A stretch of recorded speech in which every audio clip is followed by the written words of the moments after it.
আজকে হচ্ছে অক্ষয় তৃতীয়া, তার জন্য সকাল সকাল স্নান টান করে গণেশকে ভোগ দিয়ে প্রসাদ টসাদ খেয়ে নিলাম। যেহেতু আমরা পয়লা শাল পয়লার মধ্যে আমাদের দোকানে পুজোটা হয়ে গিয়েছিল। তারপর মা বললেন যে ইনভাইট এসেছে পূজা, তুই যাবি নাকি? আমি বলেছি হ্যাঁ যাবো, গিয়ে ভোগে প্রসাদটা খেয়ে আসবো। যেহেতু খিচুড়ি আর সবজি রান্না করা হয়, যেহেতু আমার এটা খুব বেশি ভালো লাগে খেতে। এদিকে তো খিচুড়ি, সবজি, তারপর দিয়ে গেল পায়েস। যেহেতু আমি আর দেবী এসেছি পূজার মধ্যে, যেহেতু ভাই আরেক জায়গায় গিয়েছে পূজার মধ্যে, তার জন্য ঝটপট করে খাওয়া দাওয়া করে এসে গেলাম ঘরে। ঘরে এসে দেখলাম ভাই গড় আরও কতটা মিষ্টি। আর তোমরা তো সবই জানো যে আমি মিষ্টি বেশি ভালো ভাই না, তার জন্য অল্পখানি খেয়ে নিলাম। সবই আমার টেস্ট করে করে দেখছিলাম।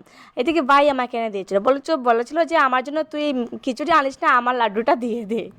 আমি ওকে তার লাড্ডুটা দিয়ে দিলাম। তবে দেবী আমার আগে দিয়েছে, একটি আমি খেয়ে নিলাম। তবে আমার দিনটা আজকে অনেকই ভালো কেটেছে। তোমাদের কিরকম কেটেছে আমাকে অবশ্যই কমেন্ট করে জানাবে। টাটা, লাভ ইউ অল।